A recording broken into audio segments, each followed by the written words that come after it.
Hello दोस्तों, नमस्कार। मैं विकास चौधरी। मैथ की ऑनलाइन क्लास में आप सभी का स्वागत है। दोस्तों, अनुपात समानुपात अपना टॉपिक चल रहा था, उसी को अपन आगे जारी रखेंगे। देखो, अनुपात समानुपात में एक क्वेश्चन आता है जो हर एग्जाम में इंपॉर्टेंट होता है और लगभग कोई भी एग्जाम हो चाहे उसमें पूछा जाता है, सिक्कों पर आधारित। अपने 1 रुपए, 25 पैसे, 50 पैसे ऐसे सिक्कों का कोई रेशियो दिया हुआ मिलता है और हमें सिक्कों की संख्या पूछता है या रुपए पूछता है। ऐसा क्वेश्चन लगभग एग्जाम में आता है और हम क्या करते हैं, उसमें छोटा सा कंसेप्ट है वो अपन कैरी नहीं कर पाते। आज अपन देखेंगे सिक्कों पर आधारित क्वेश्चन करते कैसे हैं।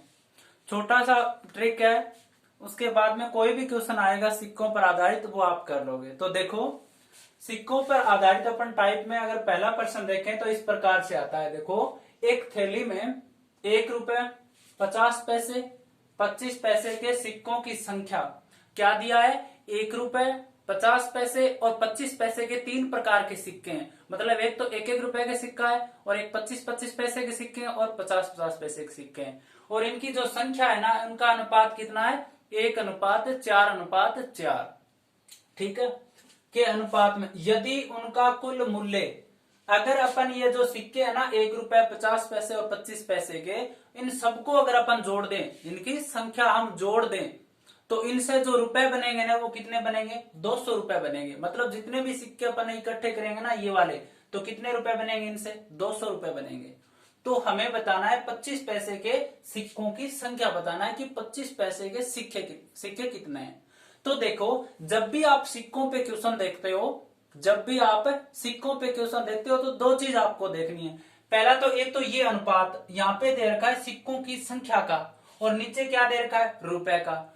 तो यहाँ पे सिक्कों की संख्या का दे रखा है और यहाँ पे रुपए का, तो आप जो संख्या का अनुपात है उसको किस में चेंज कर लो, रुपए में चेंज कर लो। किस में चेंज करो, रुपए में। ये तो सिक्कों की संख्या का अनुपात है और यहाँ पे रुपए दे रखे हैं, तो ये जो संख्याएं है ना इनको किस में बदल लो, रुपए में बदल दो। ठीक है, देखो कैसे बदलेंगे। हमारे पास दे रखा है 1 रुपए अनुपात 50 पैसे अनुपात 25 पैसे। ठीक है, संख्या क्या है इनकी, संख्या का अनुपात है 1:4:4। ठीक है, मतलब 1 रुपए का सिक्के कितने हैं, अनुपात के हिसाब से अपन नॉर्मल समझने के लिए देखें तो 1, 50 पैसे के 4, 25 पैसे के 4। अब ये सिक्कों की संख्या हो गई। अब बताओ मेरे को, मैं देखूं कि 1 रुपए में 1 रुपए के कितने सिक्के होंगे। आपके पास कितने रुपए हैं, 1। हमें बताना है इन 1 रुपए में आपके पास 1 रुपए कितने सिक्के हैं, तो 1 रुपए में एक ही सिक्का होगा ना। तो बताओ, मूल्य कीमत में चेंज कर रहा हूं मैं, कीमत 1 रुपए में कितने 1 रुपए के सिक्के, 1। अब बताओ आपके पास 1 रुपए है, कितने रुपए, 1 रुपए। तो बताओ मैं आपसे पूछूं कि आपके पास 1 रुपए है, तो बताओ इन 1 रुपए में आपके पास कितने 50 पैसे के सिक्के हैं। 1 रुपए है आपके पास, बताना क्या है हमें, 50 पैसे के सिक्के कितने इसमें। तो बताओ 1 रुपए में कितने 50 पैसे के सिक्के होते हैं, 2, क्योंकि 2 50 पैसे के सिक्कों से मिलकर क्या बनता है, 1 रुपए बनता है। तो बताओ 4 50 पैसे के सिक्के हमारे पास इसमें देखें तो बताओ मैं इन 4 50 पैसे के जो सिक्के हैं इनको मैं रुपए में चेंज करूं। आपको कोई बोले कि आपके पास 2 50 पैसे के सिक्के हैं, तो बताओ कितने रुपए, तो आप क्या करोगे, 2 में किसका भाग देते हो, 2 का। क्यों देते हो, क्योंकि 1 रुपए में कितने सिक्के होते हैं 50 पैसे के, 2। तो बताओ अब मेरे पास 4 सिक्के हैं 50 पैसे के, तो मैं आपको बताऊं कि कितने रुपए हैं आपके पास, ये तो पैसे हैं, रुपए बताने हैं। तो आप यही करोगे ना, 4 में किसका भाग दोगे, 2 का। क्यों देते हो, क्योंकि 1 रुपए में 2 50 पैसे के सिक्के होते हैं। उसके बाद में देखो, आपके पास 4 सिक्के हैं 50 पैसे के, किसके हैं, 25 पैसे के। तो बताओ 1 रुपए में 25 पैसे के सिक्के कितने होते हैं, 4 होते हैं कि नहीं। 25 पैसे के जो 4 सिक्के मिलकर क्या बनाते हैं, 1 रुपया बनाते हैं। तो बताओ यहाँ पे 4 सिक्के दे रखे हैं 25 पैसे के, तो बताओ कितने रुपए होगा, 4/4। अब ये क्या बन गई, इनकी कीमत बन गई। ये तो संख्याएं थी और संख्याओं से किस में चेंज कर लिया, कीमत में। तो काटो, 2 दूनी 4, 4 से 4 कट गया, कितने बार, 1 बार। तो अनुपात क्या गया, 1:2:1। 1:2:1 आ गया कि नहीं। क्या करना है अब, ये तो कीमत आ गई। ठीक है, आगे बात समझ में। अब हमें बता रखा है ऊपर क्वेश्चन में कि जो इनका कुल मूल्य है ना वो 200 रुपए। तो बताओ 1, 3 और 1 4 हो गया ना, यहां से कुल मूल्य हम परसेंट के हिसाब से देखें तो कीमत ही तो है। तो 1 रुपए का 1 रुपए, 50 पैसे के 2 रुपए और 25 पैसे के 1 रुपए, तो कुल कितना रुपया हो गया? 1 प्लस में 2 प्लस में 1, कितने रुपए हो गए? 4 हो गए कि नहीं?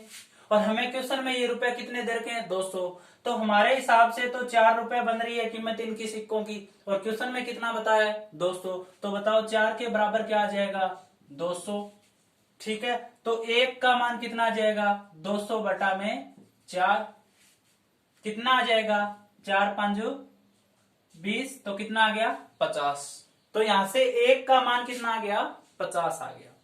हमें बताया गया है कि कुल मूल्य कितना है? 200 रुपए, और संख्याओं का अनुपात है 1:4:4। हमने इन संख्याओं के अनुपात को किसमें चेंज कर लिया? कीमत में। कैसे किया? 1 रुपए में 1 रुपए का एक ही सिक्का होता है, जो 50 पैसे हैं वो 1 रुपए में 2 होते हैं, तो हमें 4 दे रखे हैं, तो इनकी कीमत कितनी हो जाएगी? 4/2, 2 रुपए बन जाएंगे। चार सिक्के हैं 25 पैसे के, तो 25 पैसे के 4 सिक्कों में अगर अपन रुपए में बदले तो 4 का भाग, तो 1 आ गया। तो कुल कितनी कीमत हुई? 4। हमें क्वेश्चन में कितनी देर की है? 200। तो 4 का मान कितना आ गया? 200। 1 का मान कितना आ गया? 50। ठीक है, अब हमें क्या चाहिए? 25 पैसे के सिक्कों की संख्या। अब बताओ 1 का मान 50 है, तो हम 25 पैसे के मूल्य कितना है? 1। तो इस 1 का मान कितना आ जाएगा? 50 से गुणा कर दें तो 50 पैसे के कितने रुपए हैं? 50 रुपए। कितने रुपए हैं? 50 रुपए। कीमत ही तो है। तो एक जो 25 पैसे के रुपए है ना वो कितने बन रहे हैं? 50 रुपए बन रहा है। हमें क्या बताना है? 25 पैसे के सिक्कों की संख्या बतानी है। क्या बतानी है? 25 पैसे के सिक्कों की संख्या। यहाँ पे तो अब कीमत है ना, और इस एक कीमत का मान कितना है? 50। हमें इस कीमत में क्या बताना है? 25 पैसे के सिक्के। बताओ मेरे पास 50 रुपए है, ठीक है, मुझे बताना है कि इसमें 25 पैसे के कितने सिक्के हैं। तो बताओ 1 रुपए में 25 पैसे के कितने सिक्के होते हैं? 25 पैसे के सिक्के कितने होते हैं? 4। तो बताओ 50 रुपए में कितने हो जाएंगे? 4 × 50 कितने? 200 हो जाएंगे। हो जाएंगे कि नहीं? तो 25 पैसे के सिक्के कितने हो गए? 200 हो गए। अब हमें पूछे 50 पैसे के सिक्के कितने, तो मान कितना है इसका? कीमत कितनी है? 2। तो 1 का मान कितना है? 50। तो 2 का मान कितना हो जाएगा? बताओ 1 का मान 50 है, तो 2 का मान कितना हो जाएगा? 50 × 2 कितना? 100 हो जाएगा। हो जाएगा कि नहीं?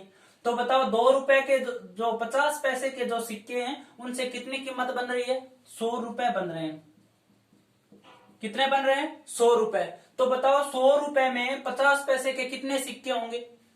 100 रुपए है अपने पास, ठीक है, इसमें हमें बताना है 50 पैसे के कितने सिक्के हैं। तो बताओ 1 रुपए में 2 सिक्के होते हैं ना, तो 100 रुपए में कितने सिक्के हो जाएंगे? 100 × 2 कितने हो जाएंगे? 200। तो 2 रुपए जो 50 पैसे के सिक्के हैं वो भी कितने हैं? 200 हैं। क्यों? देखो अनुपात बराबर भी दे रखा है ऊपर, तो 25 पैसे के भी 200 और 50 पैसे के भी 200। आगे क्या बात समझ में? आपको बस इतना सा करना है कि अगर यहाँ पे जो आपको यहाँ पे मान दे रखा है, कुल मूल्य दे रखा है, तो जो ऊपर संख्या उसको किस में बदल लो? मूल्य में बदलो। और अगर आपको सिक्कों की संख्या दे रखी होती है यहाँ पे, तो अपन कुछ चेंज नहीं करते, सीधा प्रश्न हल कर लेते। तो समझ में आ गया क्या? जो संख्याएं दे रखी है उनको किस में बदल लिया अपन ने? पहले मूल्य में बदला। मूल्य में बदलने के बाद कुल योग किया, वो क्वेश्चन में दे रखा उसके बराबर रखा, तो हमारे पास 1 का मान आ गया 50। तो हमें अब अलग अलग मान ज्ञात करने। 1 का मान 50 रुपए, मतलब 25 पैसे के जो सिक्के उनसे कितना मूल्य बन रहा है? 50 रुपए।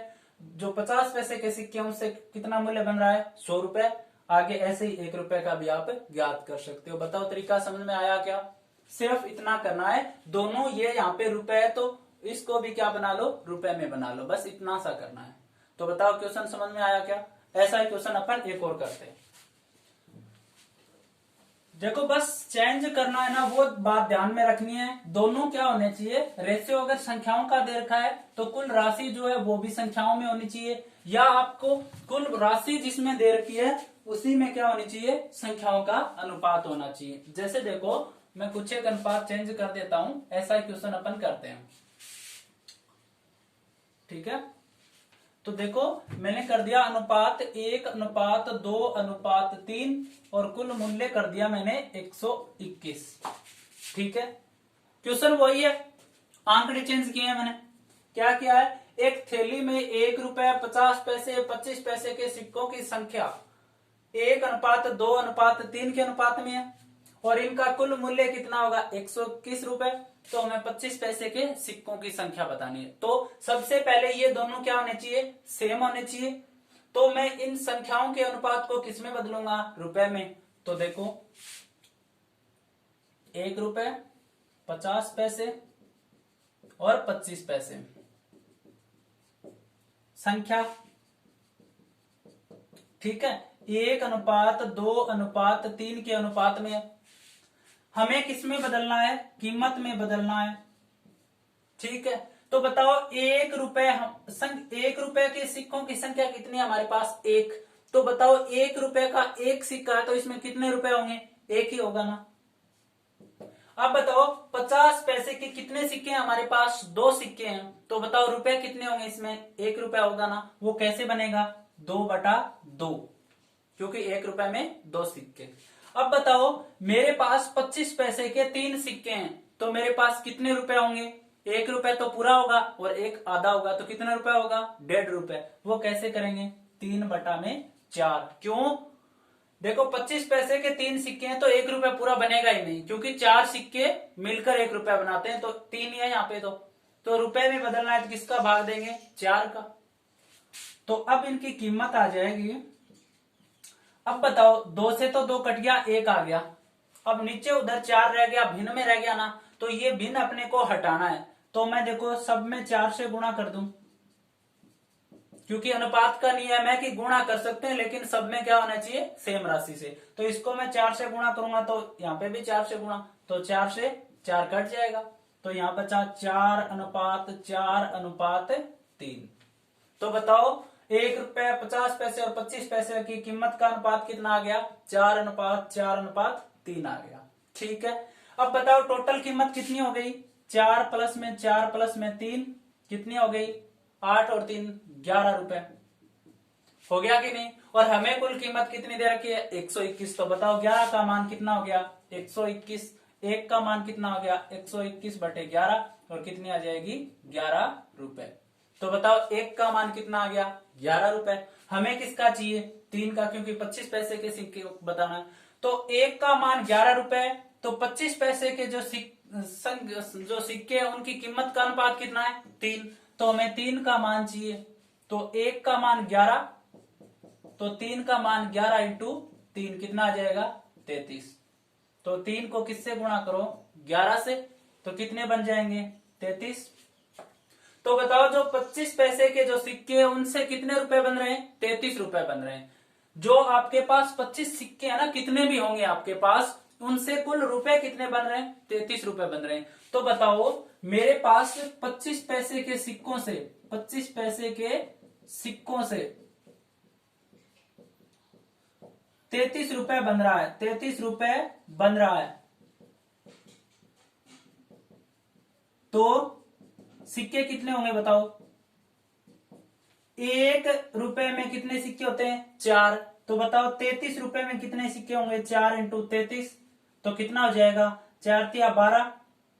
ठीक है, कितने हो गए, 4 तिया 12, 1 4 तिया 12 और 1 13। तो कितना आ गया, 132 आ गया। कितना आ गया, 132। क्या आया है, ये संख्या आई है। क्या मिला है हमें, संख्या मिली है।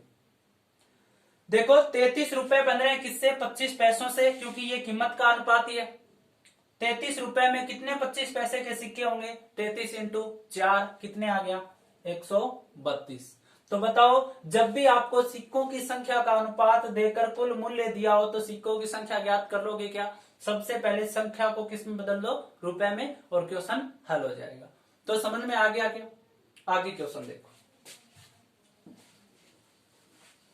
देखो हमेशा दोनों जो भी अनुपात दे रखा है वही नीचे जो कुल आपको राशि दे रखी है उसी में क्या होना चाहिए, चेंज, अनुपात चेंज होना चाहिए, क्योंकि अनुपात का नियम है जो राशि दे रखी है वही दूसरी राशि होनी चाहिए, तभी अनुपात होता है। तो क्वेश्चन दे रखा है हमें, किसी बैग में 1 रुपए 50 पैसे व 25 पैसे के सिक्के है। कोई बैग है उसमें 50 पैसे के भी सिक्के हैं, 25 पैसे के भी सिक्के हैं और 1 रुपए का भी सिक्का हमें दे रखा है। वह उनकी कीमत का अनुपात क्या दे रखा है, कीमत का अनुपात 30:11:7। अब की बार संख्याओं का अनुपात नहीं दिया, क्या दिया है, कीमत का अनुपात, कितना, 30:11:7। और कुल 480 सिक्के, कीमत का अनुपात दे रखा है इस बार, और संख्या किसकी दे रखी है, सिक्कों की। पहले संख्या का अनुपात दे रहा था, किसका पूछ रहा था यहाँ, कुल संख्या किसकी दी थी, रुपए की, ठीक है। 50 पैसे के सिक्कों की संख्या ज्ञात करनी है, तो मैंने बताया है कि जो यहाँ पे कुल जो आपको राशि दे रखी है उसी में क्या करना है, अनुपात को चेंज करना है, ठीक है। तो देखो 1 रुपए 50 पैसे और 25 पैसे, ठीक है। कीमत दे रखी है ना इस बार, कीमत है 30:11:7, यही है ना। तो बताओ कीमत तो दे रखी है लेकिन कुल मान किसका दिया है हमें, संख्या का कुल योग दिया है, तो इस कीमत को किसमें चेंज करना पड़ेगा, संख्या में, क्योंकि मैंने बता दिया कि अनुपात किसी में भी हो हमें उस अनुपात को जो कुल राशि जिसमें दे रखी है उसी में चेंज करना है। संख्या देके कुल कीमत दे रखी है तो उस संख्या को कीमत में चेंज करो, और अगर कीमत दे रखा है तो नीचे संख्या दे रखी है तो संख्या में चेंज करो, किसको, कीमत को।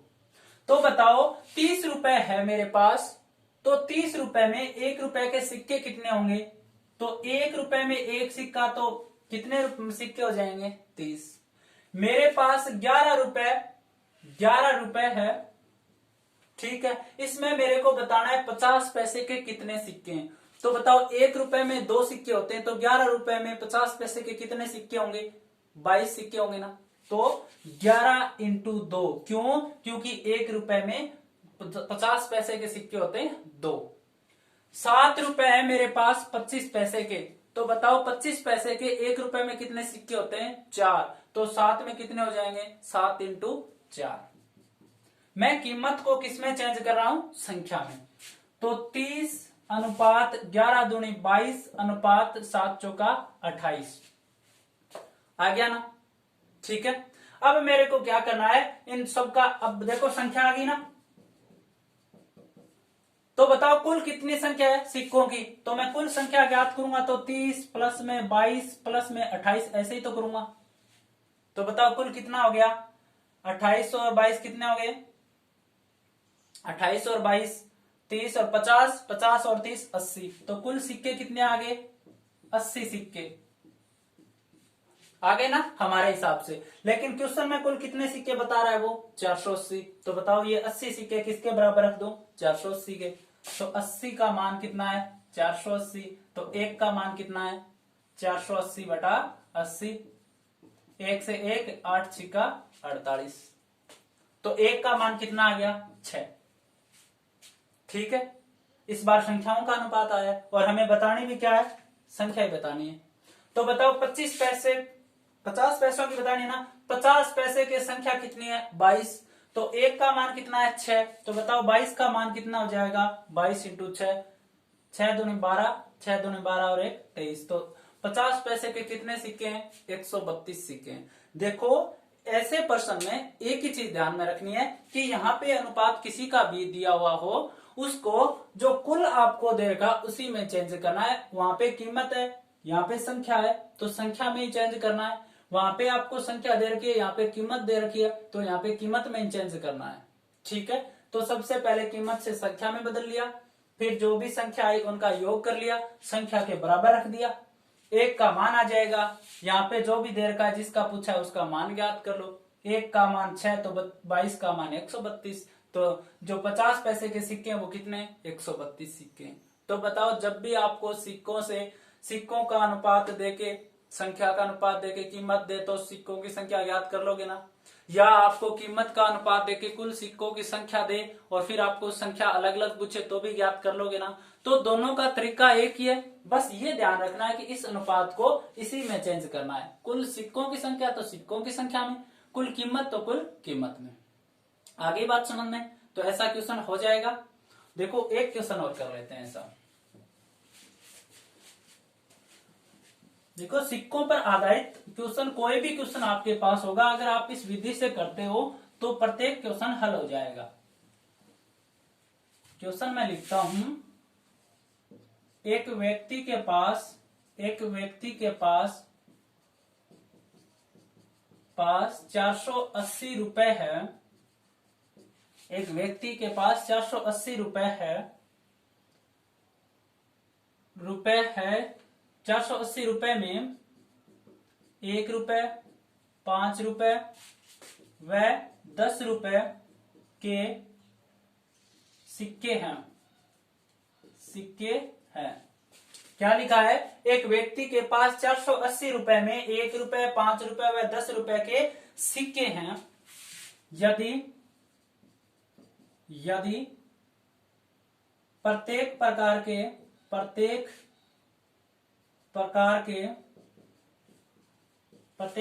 के नोटों की संख्या समान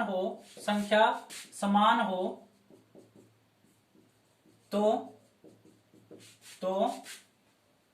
नोटों की कुल संख्या कितनी है?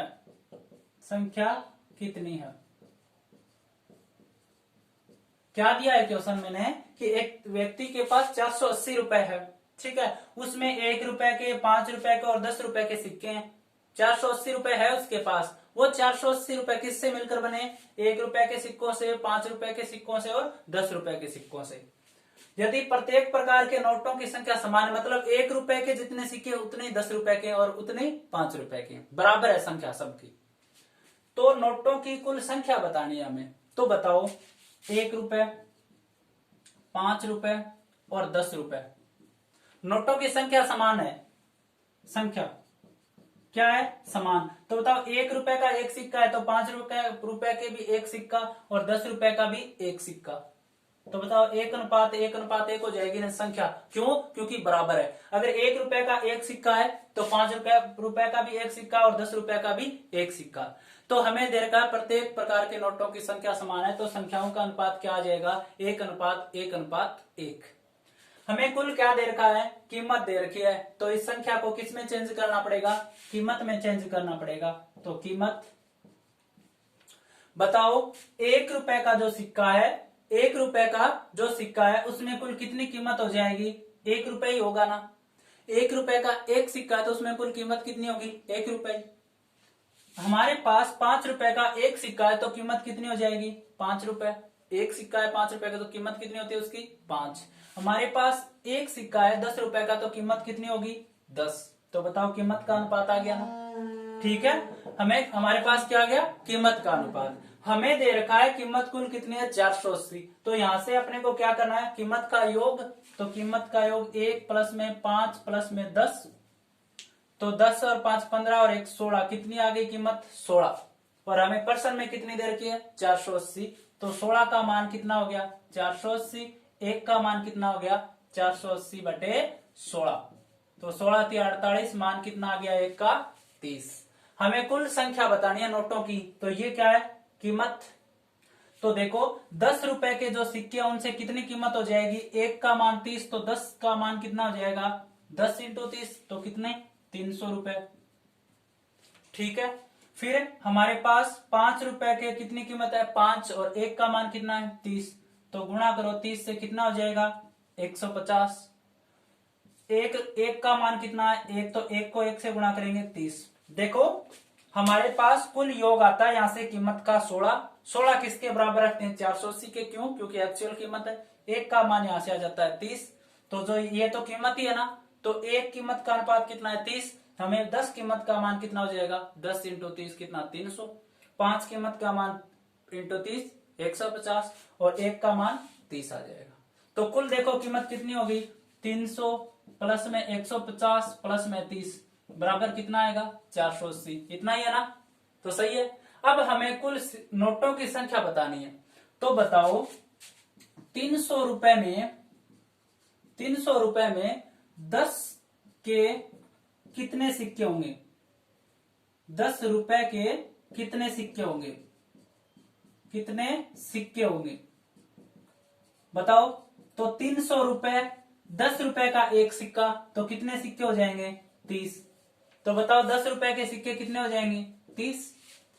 हमारे पास 5 रुपए के कितने पैसे बन रहे हैं? 150। तो 150 रुपए में 5 रुपए के कितने सिक्के? तो 150 बटे 5, 5 या 15, 30। तो 5 रुपए के भी सिक्के कितने आ गए? 30। 1 रुपए, 30 रुपए में 1 रुपए के कितने सिक्के? कितने सिक्के? तो कितने हो जाएंगे? 30। तो बताओ संख्या सब में बराबर है ना।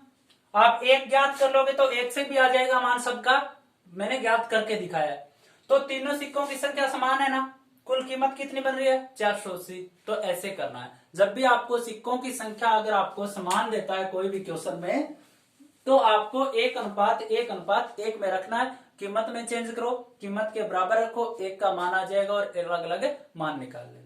तो आपको सिक्कों पर आधारित कोई भी क्वेश्चन आता है तो इस विधि से आपको करना है, कोई भी क्वेश्चन होगा वो हल हो जाएगा।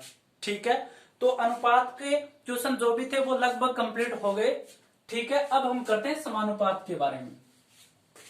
जो अक्सर क्वेश्चन पूछे जाते हैं एसएससी बैंक में या पटवार में, मान लो ज्यादातर क्वेश्चन एसएससी और बैंक में पूछे जाते हैं। देखो क्वेश्चन आता है, ऐसा क्वेश्चन देखा होगा, 4 व 8 का प्रथमानुपाती ज्ञात करो। अनुपाती ज्ञात करो, ज्ञात करो। ऐसा क्वेश्चन देखा होगा, इंपॉर्टेंट क्वेश्चन है। तो देखो ऐसे क्वेश्चन को एक तरीका तो है आप समझ लो, समझ लोगे तो आपको सूत्र याद नहीं करना पड़ेगा, और अगर आप नहीं समझते हो तो सूत्र से भी कर सकते हो। प्रथमानुपाती पूछा मतलब पहला पद पूछा हमसे, तो हमें क्या करना है, देखो सूत्र तो सीधा लिखा देता हूं मैं। a बराबर होता है b²/c। सीधा सूत्र से अगर आप करते हो ना तो a बराबर होता है b²/c। तो b का मान 4 हो गया, 4 चौके 16, देखो ऐसे रखो 4 चौके, और c का मान कितना 8। तो a बराबर 16/8 बराबर क्या आ जाएगा 2। इतना सा ही है।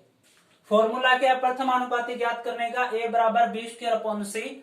b का मान जो पहले दे रखा है वो हो जाएगा, c का मान बाद वाला हो जाएगा। हल करते ही a का मान आ जाएगा जब प्रथमानुपाती आ जाए। और अगर आप सूत्र से ना करो, आप समझना चाहो इस क्वेश्चन को तो समझ भी सकते हो। देखो प्रथमानुपाती हमें ज्ञात करना है, ठीक है। तो a/4, जो b का मान दे रखा है वो होता है 2 बार, और अनुपात 8, ऐसा फॉर्मूला हमें बनता है। जब भी आपको प्रथमानुपाती की बात करें तो b का मान जो होता है, शुरुआत में जो मान होता है वो 2 बार रिपीट होता है, उसके बाद में c का मान हो जाता है। ऐसे जब आप करते हो ये समानुपात बन गया ना। a आपको ज्ञात करना है, b आपको दे रखा है, c आपको दे रखा है और d दे रखा है।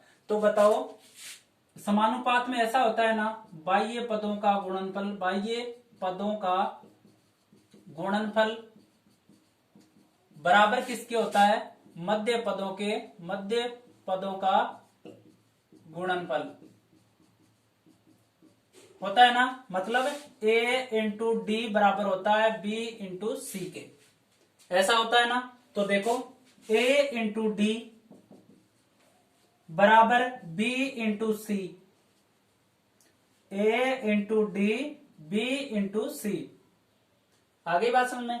तो बताओ a बराबर कितना आ जाएगा? 4 इंटू 4/8 हो गया ना।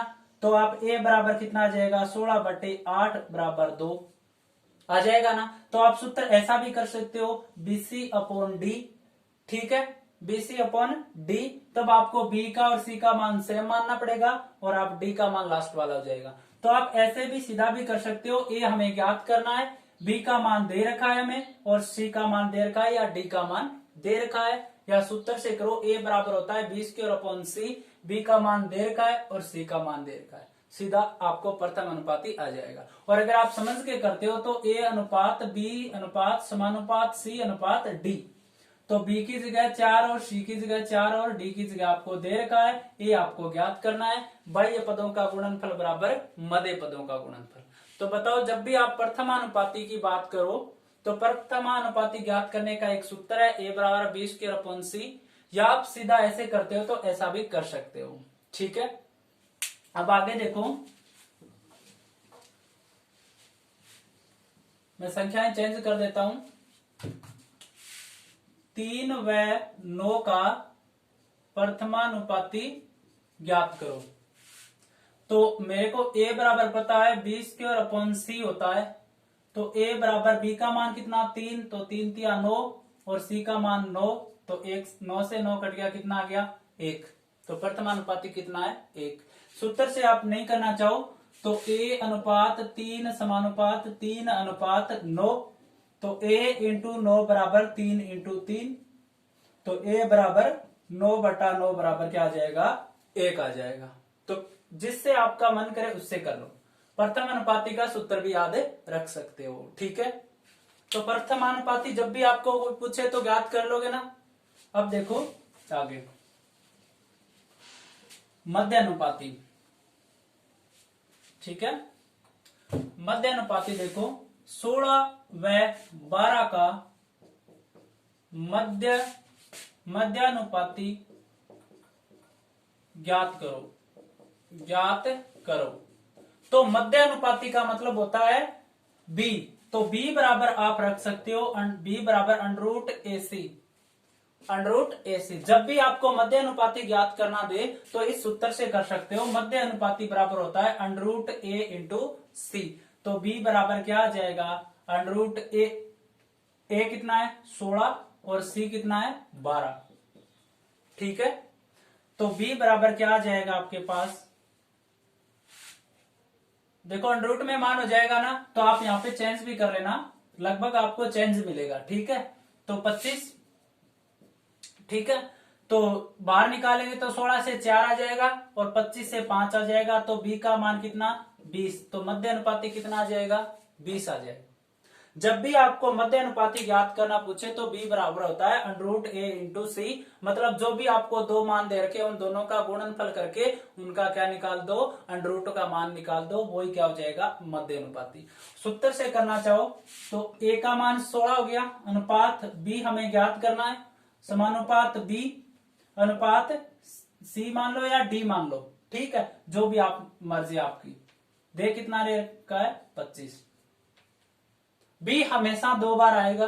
ठीक है, तो a का दे रखा है, b हमें ज्ञात करना है और c अपने दे रखा है, तो बताओ ऐसा ही तो होगा 16 इंटू 25 बराबर b इंटू b, तो b स्क्वायर बराबर 16 इंटू 25, तो b बराबर कितना आ जाएगा अंडर रूट 16 इंटू 25। जिस विधि से आप करना चाहो, आपका मन करे उसी से कर लो, सीधा आप बेसिक याद रखते हो तो बेसिक से कर लो, और अगर आप सूत्र से करना चाहो तो सूत्र से भी कर सकते हो। मध्य अनुपात में हमें b का मान ज्ञात करना होता है और a और c का दिया मिलता है, उनका अंडर रूट का मान बताना है बस। ठीक है, एक उदाहरण और लो,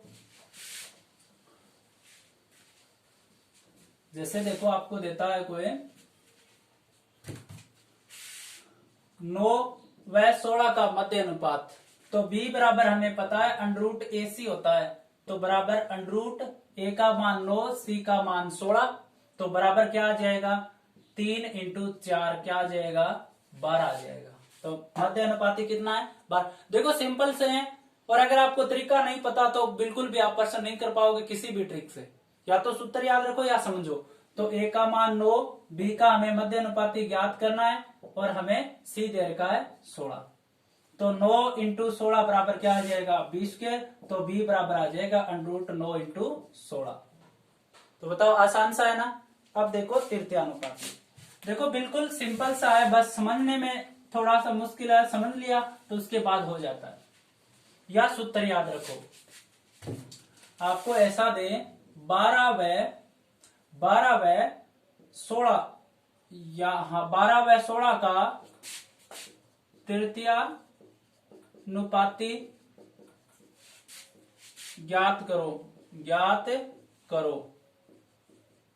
तो आप सूत्र से अगर आप सीधा करना चाहते हो तो C बराबर होता है बी स्क्वायर अपॉन ए। सूत्र क्या होता है? बी स्क्वायर अपॉन ए। तो तृतीय अनुपाती ज्ञात करना है और हमें ए का और बी का मान दिया मिलता है। ठीक है, तो देखो ए 12 बी 16 समानुपात 16, बी हमेशा 2 बार आएगा और अनुपात में कितना है? सी, ये हमें ज्ञात करना है। तो बाह्य पदों का गुणनफल 12 इंटू सी बराबर मध्य पदों का गुणनफल, तो सी बराबर 16 इंटू 16 बटे में 12।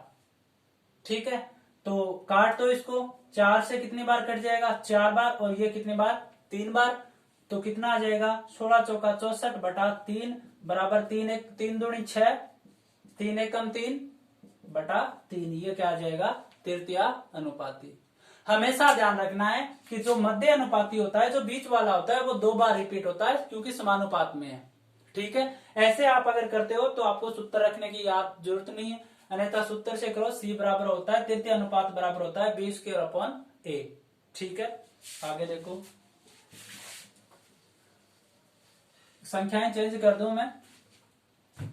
आपको देता है कोई 6 व 12 का तृतीय अनुपाती ज्ञात करो। सूत्र से करते हो तो सी बराबर होता है बी स्क्वायर अपॉन ए। तो बी कितना दे रखा है? 12, तो 12 इंटू 12 बटा में 6, 6 दूनी 12 कितना आ गया? 24। कितना आ गया? 24। सीधा वैसे करते हो तो ए का मान 6, बी का मान 12 और सी का मान ज्ञात करना है। तो 6 इंटू सी बराबर कितना? 12 इंटू 12, तो सी बराबर 12 इंटू 12 बटे में 6। कैसे भी करो आप, विधि से कर लो चाहे सूत्र से कर लो, तो तृतीय अनुपाती का ये सूत्र होता है। ठीक है, अब देखो लास्ट बचा चतुर्थ अनुपात।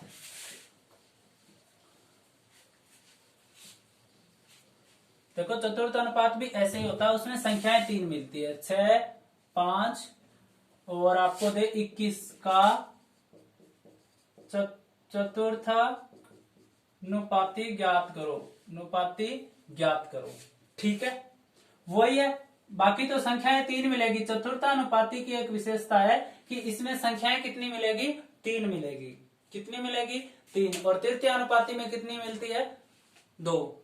ठीक है, तो देखो 6:5 समानुपात 21। ठीक है, और अनुपात डी। बस चतुर्थ अनुपाती में इतना याद करना है कि जो भी तीनों संख्याएं दे रखी है वो वैसी की वैसी लिख दो और लास्ट आपको ज्ञात करना है।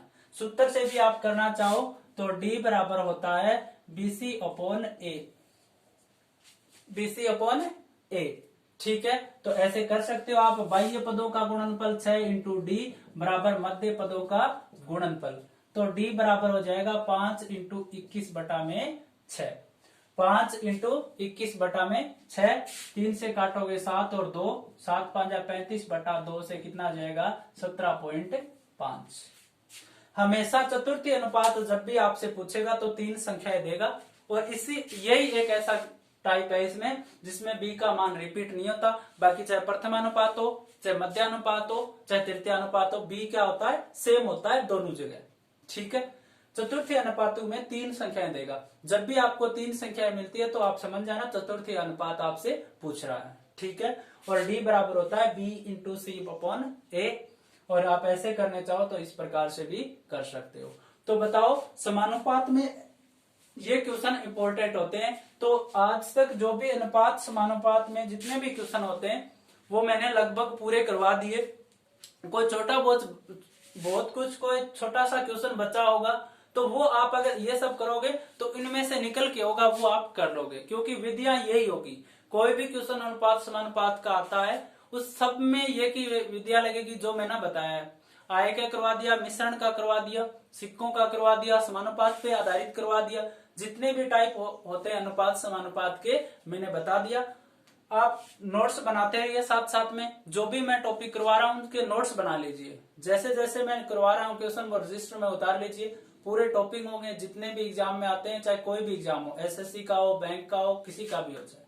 तो आज के लिए इतना ही। आगे अपन दूसरे टॉपिक के साथ मिलेंगे। धन्यवाद।